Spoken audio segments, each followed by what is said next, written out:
Salut à tous, bienvenue sur Trade Life Future. Donc on est le mercredi 4 février et donc on attend la sortie du chiffre du chômage américain. Donc on va regarder ensemble un petit peu les graphiques. Rapidement, le chiffre qu'on attend, donc très important à 14h15, donc le chiffre de l'emploi. Donc le précédent était de 241K. Et on attend donc moins de chômeurs à 225K. Donc on verra une fois que le chiffre sera sorti. Voilà. Ok. Alors graphiquement maintenant, donc on va commencer par le S&P 500. Donc le S&P 500 c'est simple. Hier je vous avais dit simplement de regarder en fait la clôture. Je me rappelle très bien, c'était cette bougie ici.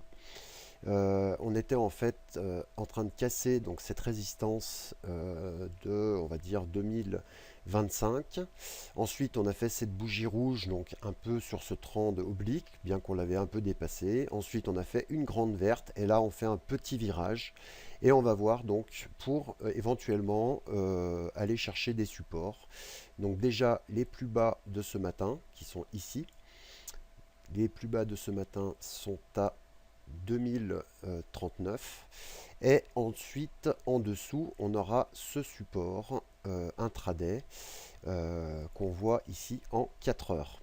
Voilà, donc les plus bas ici, donc on s'est arrêté pile, hein, on voit encore une fois, même si ce gap est déjà fermé depuis un petit moment, on l'a déjà retravaillé beaucoup de fois, mais il a quand même fait résistance quasiment au point près ici. Donc on va surveiller. Ici, on fait un petit range assez étroit. On va aller voir en 15 minutes. Donc en 15 minutes, on est sur support également pour le chiffre, a priori. Donc on verra où on se dirige avec ce chiffre. Voilà.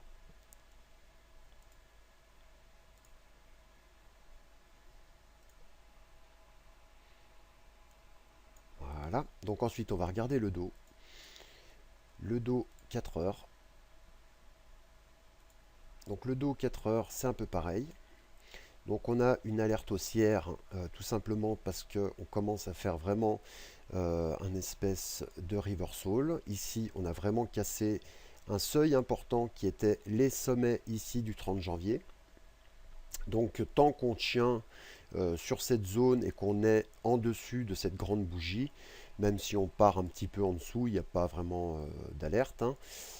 Tout ce qu'il ne faut pas, c'est recasser support après support. Donc le gros support, ce sera, on peut dire, le middle S1 jour qui est à 17 500. Déjà le pivot journalier, hein, on peut le surveiller. Donc pareil, hein, comme le S&P, on voit qu'on est allé jusqu'à une résistance. On s'est un peu arrêté en dessous même. Voilà. Donc le gap a été aussi respecté ici. On le voit assez bien. Voilà. On s'est arrêté un peu ici. Et donc là, par contre, on voit que le gap est plus bas pour le dos. Donc on surveillera simplement ce point important ici, non loin des plus bas du jour. Donc le pivot jour et le bas du gap ici, voir s'il fait support, tout simplement.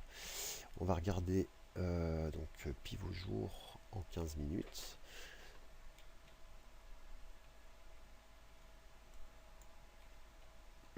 Donc ça nous ferait à peu près, si je prends un peu plus, voilà. Donc apparemment, on l'a déjà touché ce matin. Donc on a vraiment touché sur la mèche, voilà. Donc ce sera un prix assez important. D'ailleurs, donc là, on commençait à faire des bas de plus en plus bas en 15 minutes. Un rebond. Si on casse ici, et ben, tout simplement, on commence à faire des bas de plus en plus bas en 15 minutes. Donc vu qu'on est beaucoup monté hier, c'est normal de retracer un peu, mais il ne faudra pas trop retracer non plus. Mais bon, on pourrait quand même aller vers ce niveau qui est pour moi assez joli. C'est le middle S1 à 17 500. Voilà, si on y revient. Après, ce qu'on peut faire, c'est surveiller simplement une cassure ici et voir donc si on peut faire des achats en fonction de la direction du marché. Voilà. Ensuite, le DAX. Donc le DAX, il a bien retracé. Comme je vous l'ai dit, c'était un support important qui était ici, les sommets ici. Donc on va simplement surveiller aujourd'hui si on repart retester les plus hauts. Donc en clôture à 10 957 points. Et éventuellement peut-être les plus hauts tout simplement. Donc 10 988. Et là on est toujours haussier, hein, il n'y a pas de souci. On va regarder en 15 minutes. Donc en 15 minutes, si on ne refait pas de nouveau plus bas, donc si on arrive à tenir les clôtures ici, ce qui serait pas mal, eh ben, on va tout simplement essayer de voir si on refranchit donc la résistance du jour qui est à 10 880 et on va chercher peut-être les plus hauts. On ne sait pas. Après, si on casse ce niveau, ce serait sûrement pour aller vers le middle et peut-être le S1. On verra bien. Donc, surveillez bien cette zone. Important de ne pas faire de plus bas, de nouveau plus bas. Bien qu'on puisse faire une petite mèche ici et puis repartir à l'achat. Mais bon, l'idéal, ce serait vraiment de franchir ce niveau. Et puis on verra bien. Voilà. Donc pour l'instant, on est dans le rouge depuis ce matin. On a ouvert ici. Voilà. Donc on a eu une belle baisse, un mouvement de rebond. Pour l'instant, donc on est un peu neutre et on attend une direction.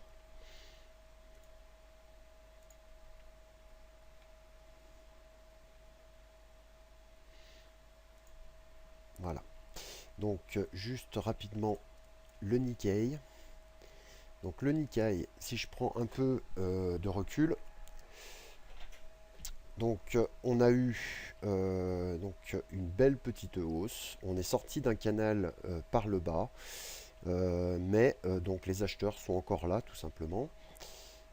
Donc ici, on a fait un plus haut que ce bas précédent ici. Donc là, on faisait des hauts de moins en moins hauts.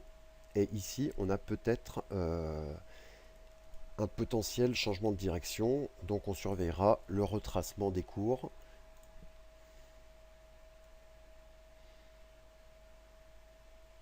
Vers peut-être le pivot jour 17 500. Voilà, il faudra surveiller. Donc c'est pas un actif que je trade. Par contre, j'aime bien voir la direction qu'il a le matin. Et ce matin, il était dans le vert. Mais bon, voilà. Donc les indices européens étaient perchés très haut, donc il est normal de retracer pour avoir des prix payables, tout simplement.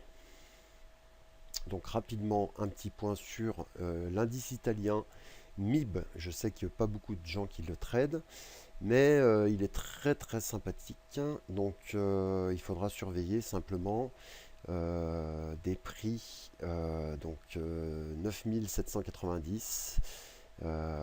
C'est un peu près, moi je trouve, mais bon. Donc, bien sûr, si on a une espèce de configuration de relance haussière, ce serait par ici et pourquoi pas essayer de faire un achat dans une tendance qui est quand même assez jolie et on est assez haussier. C'est vrai que là on est un peu au milieu de nulle part, on est entre cette résistance et ce support. Donc 20 790, premier support à surveiller. Méfiez-vous quand même. Voilà, c'est un actif qui peut retracer pas mal avant de relancer. Donc on verra. Et la résistance, ben, elle est jolie, elle est ici à peu près, 21 300. Et c'est un actif qui peut faire des hausses ou des baisses de 3 à 400 points par jour. Voilà. On voit d'ailleurs que les bougies sont assez parlantes. Voilà. Donc en général, quand il tient une direction, eh ben, vous suivez simplement la direction. Donc voilà. Et puis un petit dernier.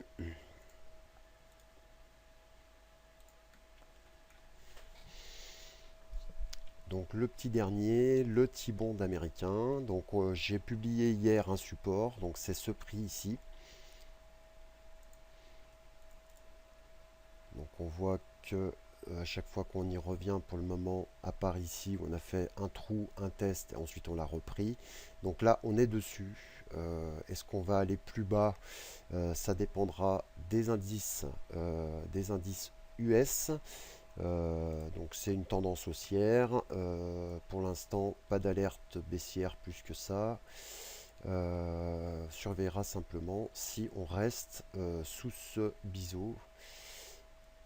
Voilà, ce qui pourrait être peut-être pour aller chercher un support un peu plus bas.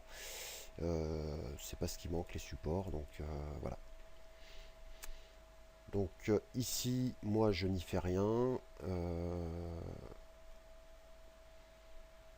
Il faudra peut-être attendre de retester, de voir ce qui se passe plutôt ici.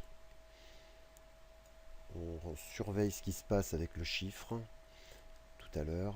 D'ailleurs, je vais mettre une alerte. Voilà.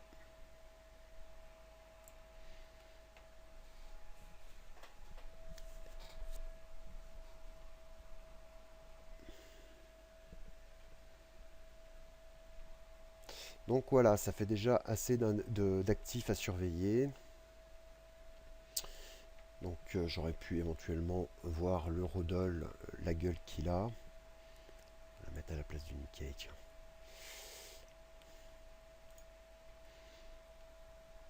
Alors, l'eurodoll, eh ben, c'est assez simple. En fait, on avait une zone ici. Et je pense vraiment que c'est cette zone qu'il faudra surveiller pour l'eurodoll, éventuellement pour shorter de nouveau. C'est ici. Donc en fait, c'est une zone de single depuis la BCE. En fait, donc avec la BCE, on était parti fortement short. Et maintenant, en fait, peut-être qu'on reviendra tester ce prix et on verra ensuite si il rejette. Donc pour moi, il faut shorter à peu près ici. Déjà pour aller chercher, donc on voit qu'il y a ici un support. Et peut-être les derniers plus bas et plus en extension. Si ce niveau donc ne fait pas résistance, eh ben, nous verrons par la suite. Mais c'est vraiment la borne que je vous conseille de surveiller. Peut-être aujourd'hui avec un breakout peut-être de l'eurodoll et une baisse possible donc du dollar index. Voilà, peut-être. Hein. On verra bien, bien que je pense le dollar reste quand même assez haussier.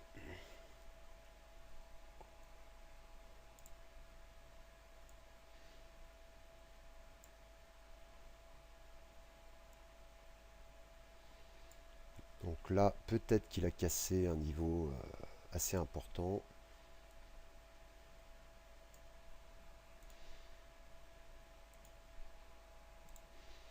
Voilà. Et donc le support en dessous, eh ben,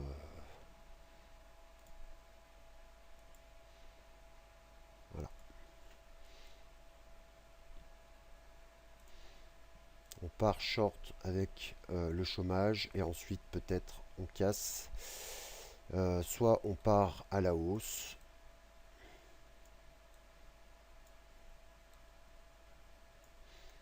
Voilà. Donc on va surveiller tout ça.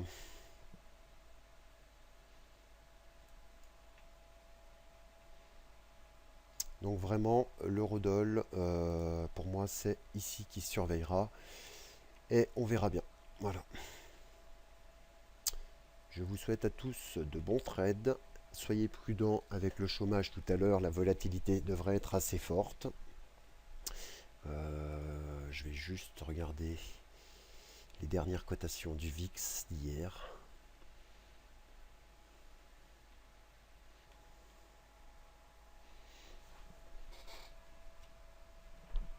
Donc on verra bien le VIX, ce qu'il nous fait.